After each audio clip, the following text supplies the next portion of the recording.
Hello friends, super magic રસોઈમાં મિત્રો હું આપનું સ્વાગત કરું છું। આજે હું તમારી સાથે આપણે કિચનની સિંક વારંવાર બ્લોક થઈ જાય છે અને આપણે કેટલા હેરાન થઈએ છીએ ત્યારે આપણે શું કરીએ છીએ, પ્લમ્બરને બોલાવીએ છીએ। પણ મિત્રો કોઈ જરૂર આજે પ્લમ્બરને બોલાવવાની નહીં રહે કે કોઈ પણ જાતનો ખર્ચો પણ નહીં રહે। તો તમને ઇઝીલી હું ઘરેલું ઇન્ગ્રેડિયન્ટથી ઇન્સ્ટન્ટ તમારે ગેંડી એટલે કે કિચન સિંક સાફ થઈ જશે, એ પણ મિનિટોમાં।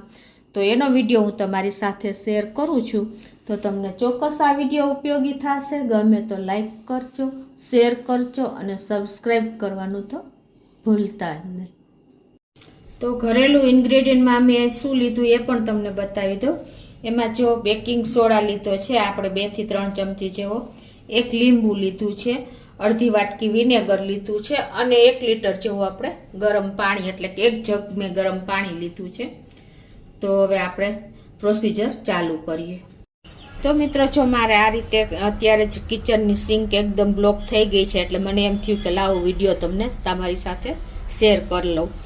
તો મિત્રો જો આ કિચન સિંક આપણે હેઠા વાસણ હોય છે મૂકી દેતા હોય છે બાળકો કે મોટા કોઈ પણ જેન્ટ્સ લોકો, અને કામવાળા હોય છે એને તો કાંઈ હોતું જ નથી, તો સીધું નળ જ ચાલુ કરી દે છે અને આવી રીતે જો કચરો બધો સિંકમાં પાઇપમાં જતો રહે છે અને આપણો સિંકની પાઇપ બ્લોકેજ થઈ જાય છે। અને બ્લોકેજ થઈ જાય ત્યાં સુધી તો બરાબર છે, પણ એમાંથી એટલી દુર્ગંધ એટલે કે વાસ આવે છે ને કે આપણે સહન નથી થતી। તો એના માટે આજે આપણે સોલ્યુશન લઈને આવ્યા છીએ।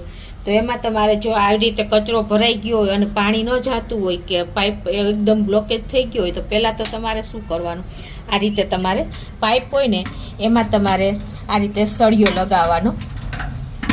આવી રીતે તમે સળિયો લગાવશો ને મિત્રો એટલે પાણી બધું જતું રહેશે અને કચરો રહી જશે। મિત્રો જો આવી રીતે તમે સળિયો થોડીક વાર લગાવી તો આપણે પાણી વહી જાય છે પણ ઇઝીલી પાણી નથી જતું। તો એના માટે તમે આવી રીતે ટ્રાય કરવાની પહેલાં।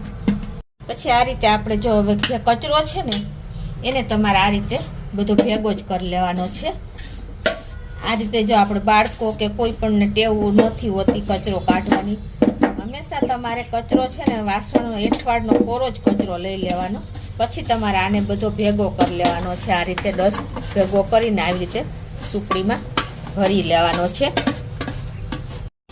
તો આ રીતે જો આપણે બધો કચરો ભરી લીધો છે અને પછી તમારે શું કરવાનું છે કે આટલી પ્રોસીજર પૈતી એટલે આપણે સળિયાથી પાણી તો કાઢી નાખ્યું। પછી આપણે બેકિંગ સોડા લેવાનો છે 2 થી 3 ચમચી, એ પણ તમારે જો આ રીતે સિંકની અંદર જ આ રીતે નાખી દેવાનો છે।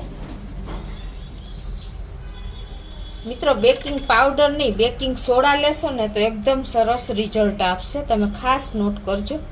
અને પછી તમારે આપણે 1 લીંબુ લીધું છે ને એના 2 ભાગ કરીને એના બીયા કાઢી લેવાના છે અને આ રીતે તમારે આ સોડા ઉપર જ નાખી દેવાનો છે। જુઓ તમે અત્યારે આપણો આ બેકિંગ સોડા છે ને એક્ટિવેટ થાય એ જ રીતે અંદર પાઇપમાં પણ જે બબલ્સ બોલશે અને એકદમ કામ કરશે પાઇપ આપણો ક્લીન કરવા માટે, તમે જોઈ શકો છો। આ રીતે આપણે 1 લીંબુ નીચોવી દેવાનું છે તમે જો, અને હવે આને આપણે 10 મિનિટ આ રીતે રાખી દેવાનું છે।